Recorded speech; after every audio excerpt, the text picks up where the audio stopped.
Vamos a exponer sobre los procesos constituyentes en América Latina, por lo menos de algunos en la historia reciente. Algunos que tienen que ver con los horizontes que han abierto y sobre todo las promesas que han abierto a partir de ese juego entre Estado y sociedad y horizonte jurídico político y horizonte histórico político, que no es lo mismo. El primero es de legitimación y el segundo es de interpelación. Bueno, la tarea encomendada es hablar del proceso constituyente boliviano, pero vamos a hacerlo comparando con otros procesos constituyentes, por lo menos el proceso constituyente ecuatoriano, y quizás con menos intensidad con el proceso constituyente venezolano, pero no olvidar los procesos constituyentes dados en Brasil y Colombia. Y ahora se está dando un proceso constituyente en Chile. Por lo tanto, tenemos un ámbito con diferentes momentos, no sé si diferentes tonalidades, pero diferentes singularidades que nos permiten la comparación. Y no hay nada mejor que la comparación para inclusive hacer el análisis de un proceso constituyente específico. Bueno, el proceso constituyente boliviano emerge de la movilización prolongada del 2000 al 2005, 6 años de luchas intensas y de movilizaciones por parte de la sociedad y los pueblos. Hablamos de pueblos en plural porque además de pueblo, que corresponde, digamos, a la geografía política de Bolivia, hay pueblos, naciones y pueblos indígenas. 36 lenguas reconocidas por la propia Constitución. La mayoría de los pueblos se encuentra en tierras bajas, es decir, en la Amazonía y en el Chaco, y la minoría de los pueblos se encuentra en tierras altas, los valles, el altiplano y la cordillera. Lo que no quiere decir que es la mayoría poblacional. La mayoría poblacional indígena y no indígena se encuentra en el occidente boliviano, es decir, en los valles, la cordillera y el altiplano. Aunque la geografía política, las 3/4 de la geografía política de Bolivia se encuentran en la Amazonía y en el Chaco. Y obviamente hay que hablar del eje central. El eje central es el eje que cruza transversalmente esta geografía política, desde el altiplano, cruzando la cordillera, pasando los valles, llegando a los llanos y a la Amazonía y el Chaco. Y ese eje central están las ciudades más importantes: La Paz, sede de gobierno, Cochabamba y Santa Cruz, que es la ciudad más grande de Bolivia.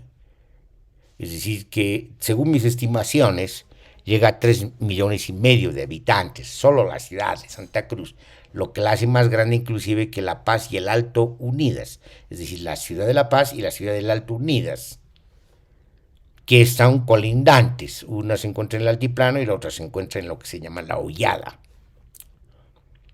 Bueno, ese es el panorama, si ustedes quieren, geográfico.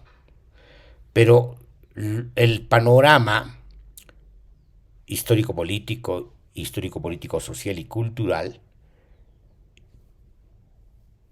encuentra su epicentro de intensidad en las movilizaciones del 2000 al 2005, para nombrar, digamos, las características más connotadas de la movilización. Hablaremos primero de la Guerra del Agua, el 2000, en abril del 2000, que deriva precisamente una derrota, la primera derrota de la coalición de gobierno neoliberal, que tienen que retroceder con la ley de aguas, que quieren privatizar el agua, un bien común, un bien vital.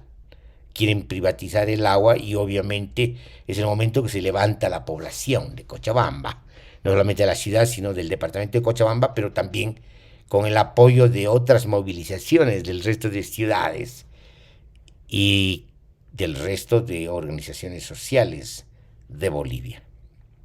Entonces, ¿qué tenemos? Tenemos una movilización. Lo que Antonio Negri considera que es el poder constituyente. Bueno, el concepto de poder constituyente de Antonio Negri es ese, es de movilización social. Quizás el concepto más apropiado es de potencia constituyente y no de poder constituyente, inclusive considerando sus propios textos posteriores, después del imperio, donde evidentemente hace una diferenciación entre biopolítica y biopoder. La biopolítica sería más bien espontánea, es decir, que corresponde a la espontaneidad social y a la creatividad social, en tanto que el biopoder es más bien la captura de las fuerzas que corresponden a la potencia social para llevarlas a la reproducción del poder, de las estructuras de poder y de la institucionalidad del poder. Entonces estamos hablando pues de un proceso constituyente que emerge y arranca de la movilización prolongada, que comienza con la guerra del agua,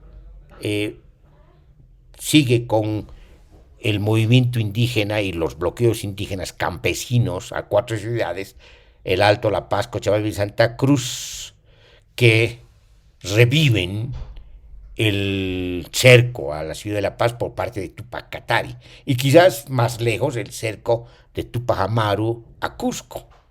Entonces fíjense lo que está ocurriendo. Lo que está ocurriendo, se están dando distintas movilizaciones en distintos escenarios y con la composición diferencial de los sujetos sociales involucrados. En el caso de la guerra del agua, están distintas organizaciones sociales centradas y nucleadas por la convocatoria del sindicato de fabriles de Cochabamba, que estaba conducido en ese entonces por Óscar Olivera. Y además están un conjunto de organizaciones que se aglutinan y coordinan y se asocian en los que se va a llamar la Coordinadora en Defensa del Agua y de la Vida. Entonces, fíjense, este movimiento social que se va a llamar, en general, la Guerra del Agua, es un movimiento que está caracterizado por el perfil de este conglomerado de organizaciones y movimientos que están defendiendo el agua y la vida.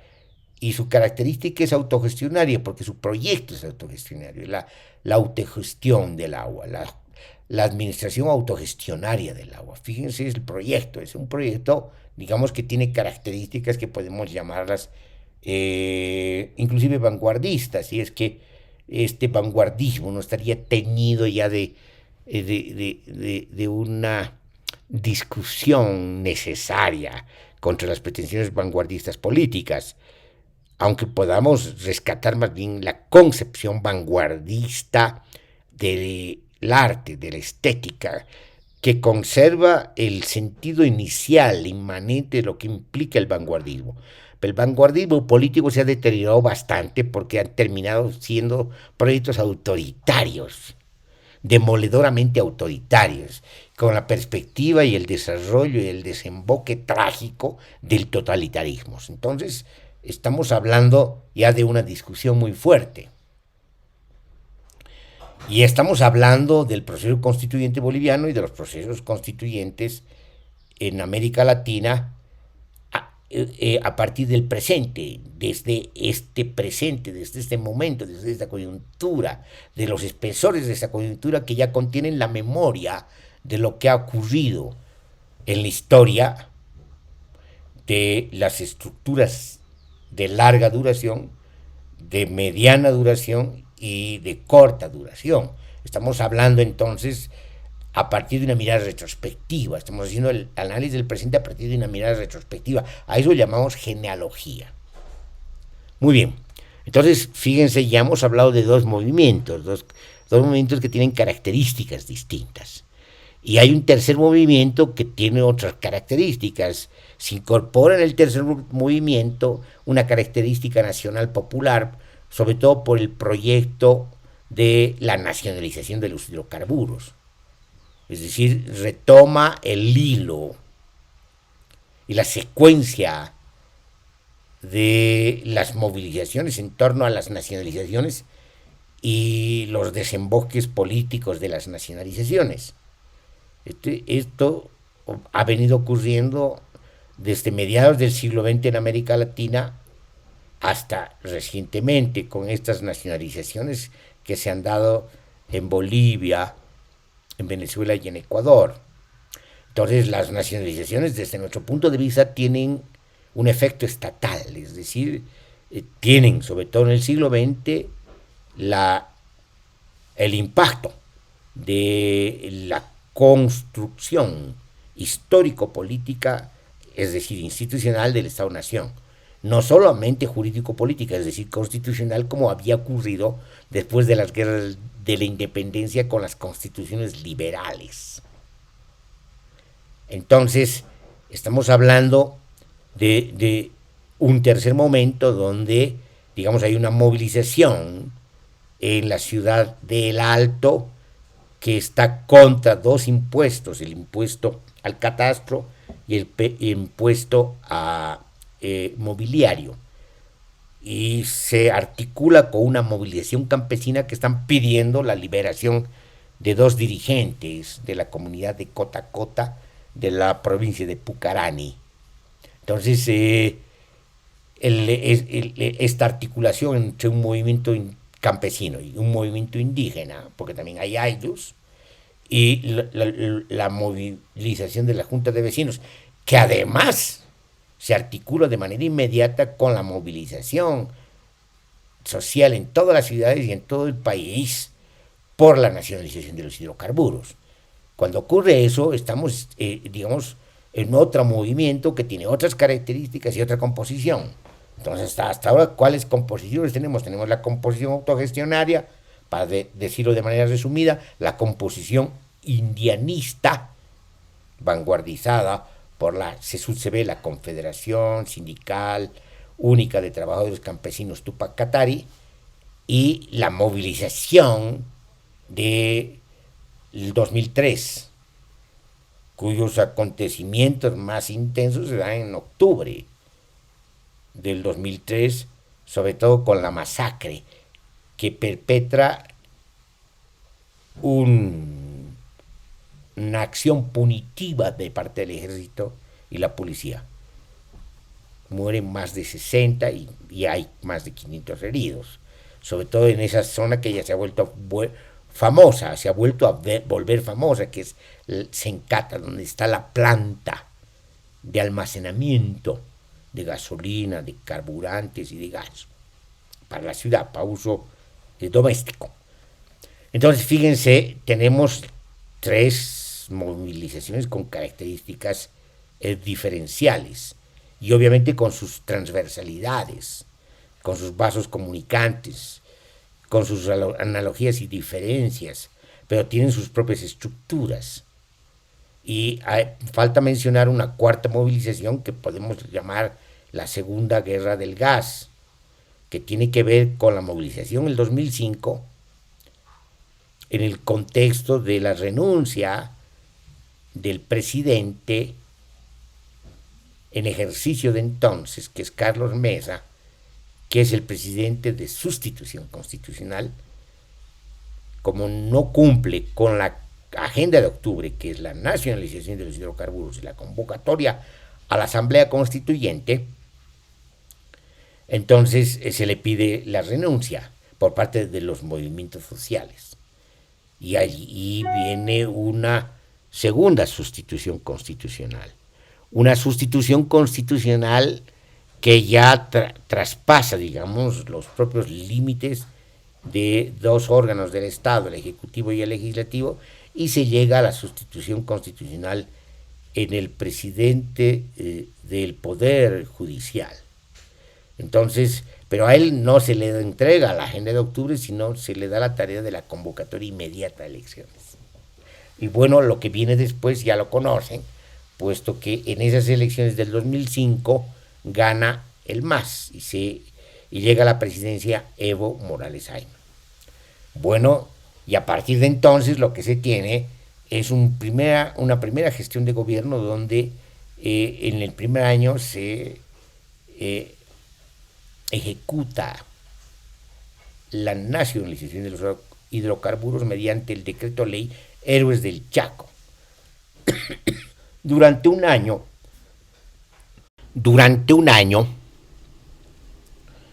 el primer año de gestión del gobierno de Evo Morales Ayma, de la primera gestión que comprende 2006-2009,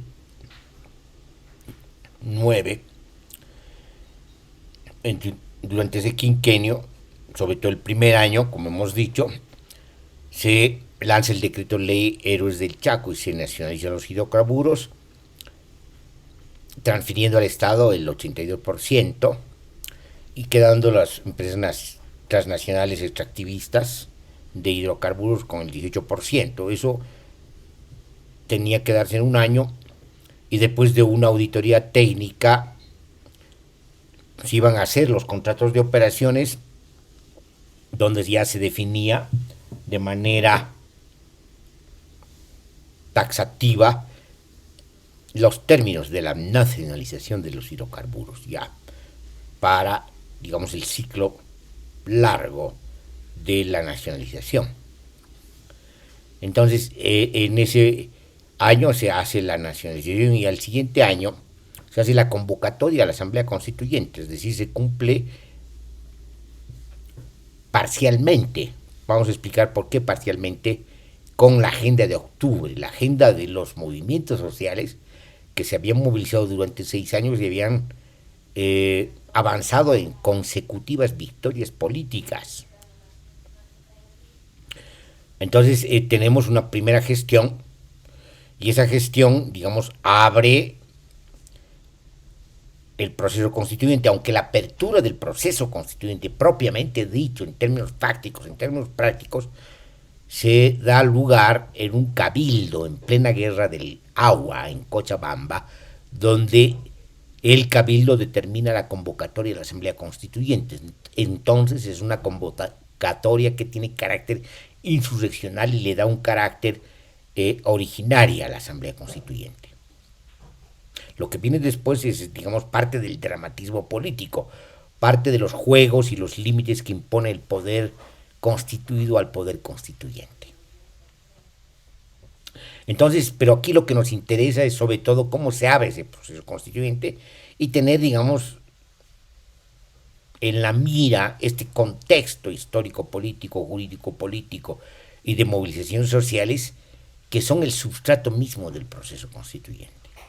Bueno, entrando al tema, el proceso constituyente boliviano comienza el 2006, el 2007 y se alarga el 2008, es decir, 1 año y 4 meses más o menos. En realidad es finales de 2006 y el 2007 es cuando, digamos, se realiza el proceso constituyente y termina durando 1 año y 4 meses, culmina el 2008 y la Constitución se promulga el 2009. Al finalizar la primera gestión del gobierno de Evo Morales Ayma, la segunda gestión del gobierno de Evo Morales Ayma se va a dar lugar ya con la nueva Constitución, con la promulgación de la nueva Constitución, en el marco de la nueva Constitución. Bueno, pero ¿qué nos da la Constitución boliviana? Bueno, lo primero que tenemos que ver es precisamente el panorama conflictivo en el que se da.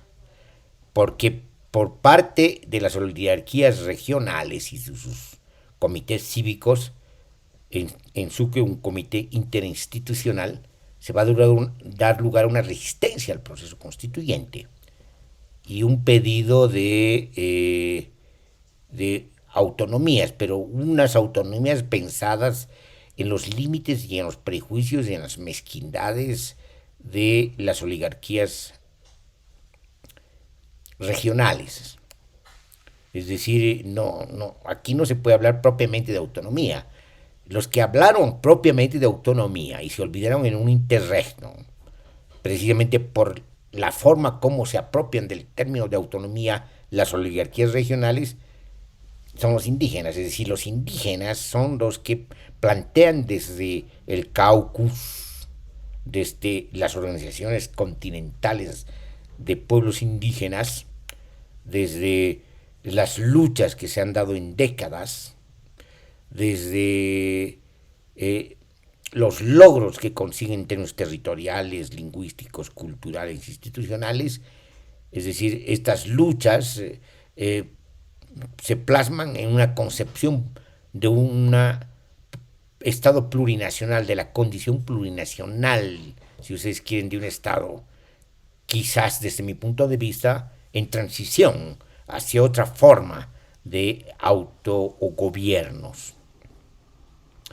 Pero aquí lo que interesa fundamentalmente es lo siguiente, es decir, el concepto de autonomía es propiamente indígena, además de ser anarquista. Es un concepto que tiene que ver básicamente con la autogestión, la autodeterminación y el autogobierno, la autonomía. Entonces, el concepto de autonomía era muy amplio, mucho más rico que la forma como se maneja de manera demagógica y limitada en el conflicto en torno al proceso constituyente, que es manejado básicamente por las oligarquías regionales y los comités cívicos, y cuyo proyecto no es propiamente autonómico, sino es de un disfraz de un centralismo regional. Entonces, fíjense, ya hay conflicto, hay un panorama de conflictos. Y hay dos crisis que casi acaban con la propia Asamblea Constituyente, que es la crisis de la aritmética de la decisión de la Asamblea Constituyente, la crisis de los 2/3, frente a la propuesta de la mayoría de los constituyentes, que es la mayoría absoluta. Entonces, esa es la primera crisis, que dura 7 meses, y la segunda crisis es la crisis de la capitalía.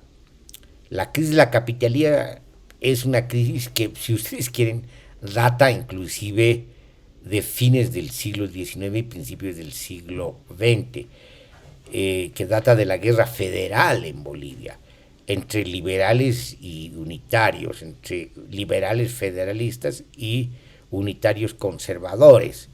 La capital y los poderes se encontraban en Sucre. Después de la guerra federal, la capital se queda en Sucre, pero nominalmente. Solo un poder se va a manejar en Sucre, que es el poder judicial. Los demás poderes, el ejecutivo y el legislativo, se trasladan a la sede de gobierno de la ciudad de La Paz. Entonces, la crisis de la capitalidad es el pedido por parte de Sucre, apoyada por los comités cívicos de lo que se va a llamar la media luna, es decir, aquellos comités cívicos que tienen características conservadoras y están contra el proceso constituyente. Entonces, en ese contexto, ¿qué tenemos? Lo que tenemos es precisamente un conflicto, un panorama de conflicto que ponen en dilema y amenazan al propio proceso constituyente. Sin embargo, el proceso constituyente subsiste, persiste, vence estos obstáculos y logra terminar un texto constitucional. Entonces, fíjense todo lo que ha pasado. No hay que olvidar nunca, digamos, el tema del conflicto. Y además también anotar que toda constitución es un acuerdo político, un acuerdo social. Es decir, es la Carta Magna que establece los criterios fundamentales de lo que va a ser la normativa, las premisas de la normativa y del desarrollo legislativo. El proceso constituyente boliviano está llevando adelante los postulados, si ustedes quieren, de las movilizaciones de las que hemos hablado. Por eso no se puede entender este proceso constituyente sin las movilizaciones que se han dado. Y esas movilizaciones tienen que ver fundamentalmente con una lucha contra el neoliberalismo, pero también se va transformando en una lucha anticapitalista y desde la perspectiva indígena antimoderna, en la medida que la modernidad es vista como una civilización colonizadora. Por otra parte, hay objetivos nacional populares que se han recuperado y radicalizado en la perspectiva de nacionalizaciones, de la recuperación de la soberanía y del control de los recursos naturales por parte de la sociedad. Por parte de la sociedad, por parte del Estado, digamos, en las nacionalizaciones o en la historia de las nacionalizaciones del siglo XX. Pero en el caso de este proceso constituyente se declara en la Constitución muy claramente que los propietarios de los recursos naturales son los bolivianos y las bolivianas, no el Estado. El Estado es un mero administrador y eso evidentemente tiene consecuencias jurídico-políticas. Obviamente que nunca hacen caso los gobernantes después de la promulgación de la Constitución, pero tampoco, digamos, los de la oposición, los gobernantes del gobierno central y los gobernantes de los gobiernos departamentales. Es decir, no les interesa precisamente cumplir con los alcances, las finalidades, la estructura normativa, las premisas y el tejido jurídico-político de la Constitución. Entonces, ¿qué nos arroja la Constitución? Define un Estado plurinacional, comunitario y autonómico. Es decir, no hay que olvidarse de eso. No es solamente plurinacional, como en el caso de Ecuador. Aquí hay tres características, tres ejes fundamentales. Es decir, es plurinacional desde el punto de vista de la institucionalización de las otras naciones, sobre todo las naciones y pueblos indígenas. Es comunitario porque precisamente recupera el carácter comunitario de las sociedades precoloniales. Y es autonómico porque recupera, digamos, también la demanda de las regiones, más allá de lo que querían las oligarquías. Y se logra, y al final del proceso de escritura de lo que son las competencias autonómicas, se llega a un entramado autonómico que fortalece lo que establece la Constitución, el pluralismo autonómico. Entonces tenemos un régimen plurinacional, un régimen comunitario y un régimen autonómico. Esas son las características profundas de la Constitución boliviana. Pero por otra parte tenemos una Constitución que establece un sistema de gobierno altamente democrático, una profundización en la democracia. El sistema de gobierno de la Constitución es el de la democracia participativa, pluralista, comunitaria, directa y representativa. Y la Constitución dice claramente la construcción colectiva de la ley, la construcción colectiva de la decisión política. ¿Qué quiere decir esto? Que los funcionarios ya no pueden tomar decisiones políticas ni hacer la ley, inclusive los legisladores. Es el pueblo, se traspasa y se transmite al pueblo, es el pueblo movilizado, es el pueblo organizado, es el pueblo que delibera, el pueblo que forma consensos para tomar decisiones políticas y para, digamos, ejercer y desarrollar lo que se viene a llamar el desarrollo legislativo. Entonces, fíjense, esos son los alcances más importantes. Bueno, hay que nombrar, digamos, otras connotaciones, denotaciones importantes que están en la Constitución. No vamos a hacer ahora una exposición exhaustiva. Me remito a mis 10 exposiciones sobre la Constitución boliviana. ¿A qué me refería con algunas notaciones más? A la estructura orgánica del Estado, a la estructura económica del Estado. La estructura económica del Estado es una estructura económica que asume el Estado plurinacional, el eje del Estado plurinacional. Es decir, hay un tejido en toda la estructura de la Constitución, en toda la estructura del texto constitucional, de lo que es el Estado plurinacional. Es decir, no ocurre como en Ecuador, donde el Estado plurinacional solo aparece en los prolegómenos, en los enunciados de principio, pero ya no en la articulación técnica de toda la Constitución, que preserva, digamos, quizás más lo viejo.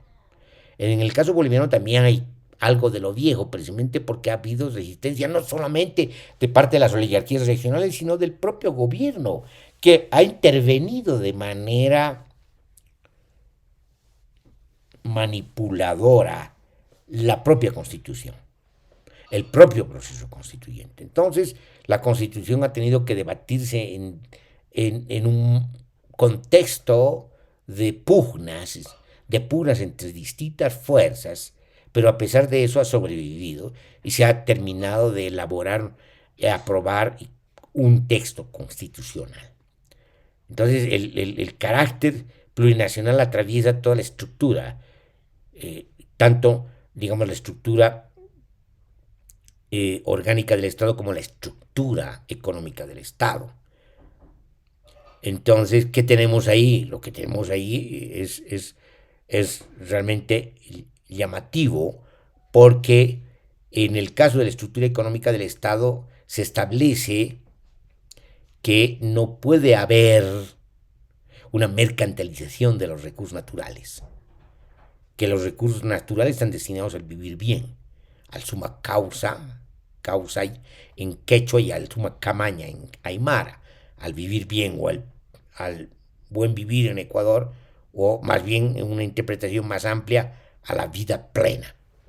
Entonces, que se llama, tenemos una concepción, digamos, ética, una concepción inclusive ecológica, una concepción vital en relación a la forma como tienen que ser asumidos, consumidos, reproducidos, articulados los recursos naturales. Entonces, fíjense, digamos, el alcance. Y obviamente se habla de una economía plural. La economía plural tendría que ser complementaria entre la economía comunitaria, la economía pública, la economía social y la economía privada. Entonces, le da un carácter de transición dinámica, enriquecida, cuyas finalidades serían el fortalecimiento comunitario y el fortalecimiento social. Se habla de economía social a lo que podemos llamar en términos específicos lo cooperativo, ¿no? Aunque también hay otras características que puede connotar lo social, que pueden adquirir inclusive nociones y connotaciones socialistas. Bueno, pero digamos en realidad lo que establece la Constitución es una economía social y comunitaria, es decir, una economía comunitaria y una economía social, que tienen que estar articulados a la economía pública y a la economía privada. Es decir, hay un fortalecimiento de todas las economías, pero en términos de unas dinámicas complementarias.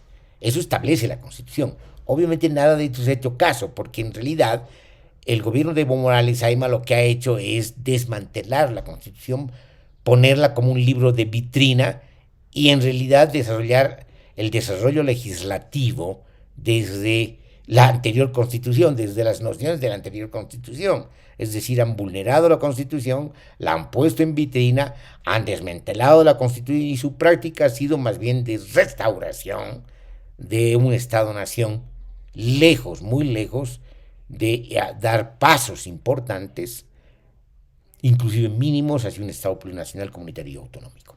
Solo han cambiado de nombres. Entonces, es un barniz, es una demagogia, un disfraz que oculta el carácter del Estado-nación colonial, porque tiene características coloniales. Todos los Estados-nación en América Latina tienen características coloniales porque sus estados y sus sociedades se han constituido sobre cementerios indígenas en guerra permanente contra las naciones y pueblos indígenas. Entonces hay que anotar, esto es muy importante, sobre todo por lo que está ocurriendo en Chile, el proceso constituyente chileno, donde hay 16 escaños especiales indígenas y donde hay una presidenta de la Asamblea Constituyente que es mapuche y que obviamente están proyectándose hacia un Estado plurinacional. Pero el análisis que hacemos desde el proceso constituyente boliviano y el mensaje que lanzamos a Chile tiene que ver precisamente con mostrar estas contradicciones, estos obstáculos, estas diferencias entre lo jurídico político y lo histórico político, estas diferencias entre lo que establece la Constitución y lo que hacen los gobiernos que deberían estar encargados de cumplir con la Constitución. Entonces, fíjense, estamos en problemas y estamos en problemas y más aún cuando nos olvidamos de estos problemas y nos olvidamos de estas contradicciones y nos olvidamos de estas grandes diferencias entre lo jurídico político y lo histórico político, entre lo que establece la Constitución y lo que hacen los gobiernos. Entonces, esto es muy importante, entre lo que hace el poder constituyente y lo que limita de manera desesperada y obsesiva y compulsiva y represiva el poder constituido.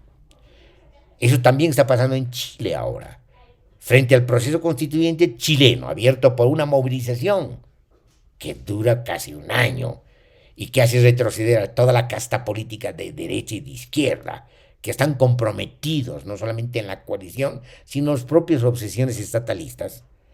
Un proceso constituyente abierto en Chile por la movilización social y la movilización mapuche, abre un horizonte prometedor de transformaciones estatales y sociales y de características plurinacionales, buscando inclusive los autogobiernos, y en el caso de la nación de los pueblos mapuches, del autogobierno mapuche. Entonces, ¿cómo vemos todo esto? Vemos, por una parte, evidentemente un horizonte abierto, pero por otra parte, ya desde inicio, las resistencias del poder constituido para limitar los alcances de un proceso constituyente y de la Asamblea Constituyente a una asamblea derivada o a una reforma constitucional, teniendo además el carácter represivo de la Constitución pinochetista. Entonces hay problemas muy serios. Y a pesar de todo, digamos, la movilización ha seguido abriendo los horizontes de la constituyente, que ha evitado que sea manejado por doctorcitos y sea manejado por partidos políticos. Hay una elección bastante interesante, puede ser discutible, porque hay sectores mapuches y sectores de la sociedad que han logrado formar autogobiernos que no están de acuerdo con los alcances del proceso constituyente y la Asamblea Constituyente porque quieren ir más lejos. La genia tiene que ver básicamente con los horizontes radicales que ha abierto la propia movilización en Chile. Entonces, vemos en Chile contradicciones parecidas a lo que ha ocurrido en Bolivia y lo que ha ocurrido en Ecuador. Entonces, hay que evaluar lo que está ocurriendo en Chile a partir precisamente de un análisis comparativo y crítico y autocrítico de lo que ha ocurrido y de lo que está ocurriendo. En ese sentido, el proceso boliviano puede abrir precisamente sus escenarios, mostrar sus escenarios abiertamente para mostrar precisamente lo que ocurre en las dinámicas efectivas, en los campos de fuerza, en las correlaciones de fuerza, en las realizaciones y en las formas singulares en las que se dan los desenlaces políticos, que no siempre son halagadores, promisorios y en beneficio de la lucha, de la movilización social y de las perspectivas que se han abierto. Es decir, hay una especie de convivencia entre los horizontes que se abren por la potencia social y los obstáculos que terminan de cerrar el horizonte abierto, de clausurar el horizonte abierto, precisamente a partir de su imposición, de la herencia conservadora y del carácter represivo de sus acciones, y de todas sus organizaciones, partidos políticos de izquierda y derecha, dispositivos del Estado y obviamente subjetividades que tienen que ver con el deseo del amo, subjetividades que en el momento de las elecciones en Chile han sido mostradas abiertamente. Esos miedos que despierta precisamente los sectores más conservadores, más reaccionarios, más compulsivamente reaccionarios, más vinculados a una oligarquía y una burguesía demoledora en Chile, que están vinculados a las tradiciones pinochetistas, ha logrado precisamente jugar con los miedos de la gente y atizar en contra precisamente del proceso constituyente chileno y atizar en contra de los horizontes abiertos. Entonces, en Chile se han vuelto a dar estas contradicciones de manera profunda y obviamente la pregunta tendría que ser ¿qué hacemos ahora después de la experiencia en Brasil, en la constituyente brasileña, en la constituyente colombiana, en la constituyente venezolana, en la constituyente ecuatoriana, en la constituyente boliviana? ¿Qué se puede hacer para precisamente contar con esta experiencia e ir más lejos que los procesos constituyentes ecuatorianos y bolivianos? Entonces, esa es una pregunta importante y por eso es indispensable hacer el análisis comparativo de los procesos constituyentes.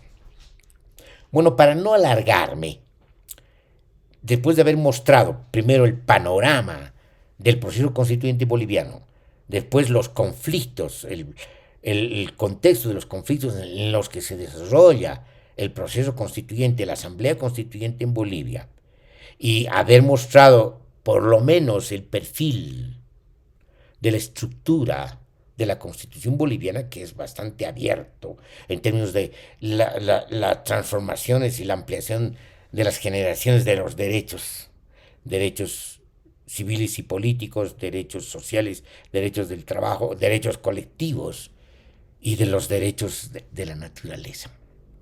Entonces se ha avanzado en términos del discurso jurídico-político, pero digamos en términos prácticos, en términos institucionales, tanto en Ecuador como en Bolivia se ha avanzado muy poco porque los gobiernos que estaban encargados de realizar la Constitución, gobiernos neopopulistas, gobiernos que han hablado de manera demagógica de la Constitución y de respetarla, en realidad la han conculcado, han demolido y desmantelado para restaurar el viejo Estado y las viejas prácticas de corrupción institucional y de corrupción. Entonces, ahí está el panorama y obviamente hemos abierto una discusión en el presente en torno a lo que está ocurriendo en el proceso constituyente de Chile. Además, tomando en cuenta ya los resultados de las elecciones, ya los resultados, digamos, perentorios de una correlación de fuerzas que no se ha mostrado plenamente, porque solo ha asistido un 45% del electorado a estas elecciones. Y por lo tanto todavía queda la posibilidad de una movilización electoral que cambie la correlación de fuerzas, muestre otro tipo de correlación de fuerzas y fortalezca el proceso constituyente chileno, que es lo más importante que está viviendo. No son las elecciones que están viviendo, porque estas elecciones se han dado en el contexto de la vieja Constitución. Serán pues las otras elecciones que se dan en el contexto de la nueva Constitución chilena. Entonces Chile, el pueblo de Chile tiene una gran responsabilidad de no renunciar al horizonte abierto, de no renunciar a su porvenir y de no renunciar a las transformaciones esperadas y necesarias por la historia dramática, pero también alegre de las luchas sociales del pueblo movilizado chileno. Yo aquí terminaría esta exposición y dejaría ahí el debate, la discusión, y en espera evidentemente de continuar el debate y la discusión y el análisis.